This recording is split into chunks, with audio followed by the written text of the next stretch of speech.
நடிகர் மற்றும் தாவேகா தலைவர் விஜயோடைய மனைவி சங்கீதா ரீசெண்டா விவாகரத்து கோரி நீதிமன்றம் சென்றிருந்தாங்க. அந்த விஷயம் தான் பேசும் பொருளா இருந்தது. இதை தொடர்ந்து தான் தாவேகா வழக்கறிஞர் ஆதித்ய சோழன் விவாகரத்து குறித்து நேரடியா நீதிபதி கிட்ட மனு மூலமா கேட்டிருக்காரு. அதுக்கு நீதிபதி சந்திரசேகரன் பதில் கொடுத்திருக்காரு.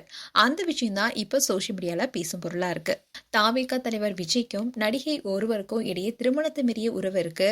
விஜய் தன்னை கொடுமைப்படுத்துவதா சொல்லி சங்கீதா செங்கல்பட்டு குடும்ப நல நீதிமன்றத்துல மனு தாக்கல் செஞ்சிருந்தாங்க. அந்த மனுவுடைய போட்டோ கிளிப்ஸ் எல்லாமே பிப்ரவரி 27 அன்னைக்கு சோசியல் மீடியால கசிஞ்சது. ஆனா சங்கீதா டிசம்பர் மாதம் மனு தாக்கல் செஞ்சிருந்தாங்க. ஆனா அந்த சமயத்துல அந்த நியூஸ பத்தி எதுவும் வெளியாகாத நிலையில பிப்ரவரி மாசம் தான் இந்த நியூஸ் வெளியானுச்சு. அதுலயும் குறிப்பா விஜய்க்கு வேறொரு பெண்ணுடன் தொடர்பு இருக்குன்னு சங்கீதா சொல்லியிருக்காங்களேன்னு பெரும் பரபரப்பை ஏற்படுத்தினுச்சு. சோ அதனால விஜயோடைய ஃபேன்ஸ் பலருமே சங்கீதா இதை தாக்கலே செய்யல, யாரோ ஒருத்தருடைய விவாகரத்து மனுல விஜயோட பேரை சேர்த்து வேணும்னே கசிவிட்டு அவருடைய பெயரை கெடுக்கிறாங்கன்னு அவங்களுடைய ஃபேன்ஸ் பலருமே சொல்லிட்டு வந்தாங்க. இதை தொடர்ந்துதான் விஜயும் திரிஷாவும் ஒரு திருமண நிகழ்ச்சியில கலந்துக்கிட்டாங்க. அந்த விஷயம் சோசியல் மீடியால மீண்டும் பேசும் பொருளா ஆனிச்சு. அப்படி இருந்தாலும் தனிப்பட்ட வாழ்க்கை வேற, அரசியல் வாழ்க்கை வேற. அவருடைய தனிப்பட்ட வாழ்க்கை குறித்து யாரும் விமர்சனம் பண்ணாதீங்கன்னு சொல்லிட்டு வந்தாங்க. அப்படி இருந்தாலும் சில சினிமா பிரபலங்களே அவரை விமர்சனம் செஞ்சாங்க. தாவேகாவுடைய நிகழ்ச்சியில கலந்து கொண்ட விஜயோ, என்னோட வாழ்க்கையில பல பிரச்சனை போயிட்டு இருக்கு, அதை பத்தி நீங்க கவலைப்படுற அளவுக்கு அது ஒர்த்தான விஷயமே இல்லைன்னு சொன்னாரு. அந்த விஷயம் கூட சர்ச்சைக்குள்ளானுச்சு. இந்நிலைதான் தாவேகாவுடைய வழக்கறிஞர் ஆதித்ய சோழன் தகவல் அறியும் உரிமை சட்டத்தின் கீழே சென்னை உயர்நீதிமன்றத்துல மனு ஒண்ண தாக்கல் செஞ்சிருந்தாரு.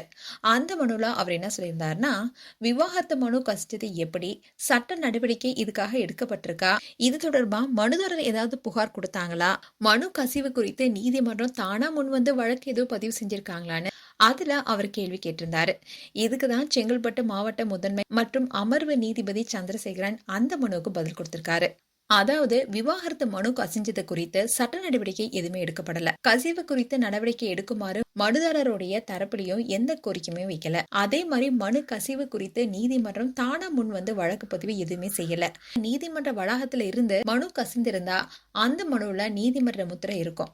ஆனா கசிந்த மனுவுல நீதிமன்ற முத்திரமே கிடையாது. வேற யாராவது அந்த மனுவை கசிவிட்டு இருந்தா அது குற்றம்னு நீதிபதி தெரிவிச்சிருக்காரு. சோ நீதிமன்ற முத்திரை இல்லாதனால அந்த மனுவை விஜயோடைய மனைவி சங்கீதா தான் சோசியல் மீடியால கசிய விட்டுருக்காங்கன்னு தகவல் வெளியாகி இருக்கு.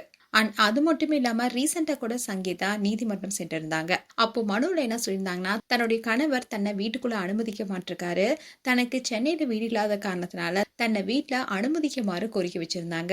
அந்த மனுவையும் கசிய விட்டது விஜயோடைய மனைவி சங்கீதான்னு சொல்லப்படுது. ஒரு பக்கம் சங்கீதா விவாகரத்து கோரி விஜய் குறித்து பல குற்றச்சாட்டுகளை முன் வச்சிருக்காங்க. இன்னொரு பக்கம் விஜயோ எதையும் பொருட்படுத்தாம திரிஷாவுடன் திருமண நிகழ்ச்சியில கலந்து கொண்டாரு. இதை தொடர்ந்து இப்ப அரசியலையும் தீவிரமா ஈடுபட்டு வராரு.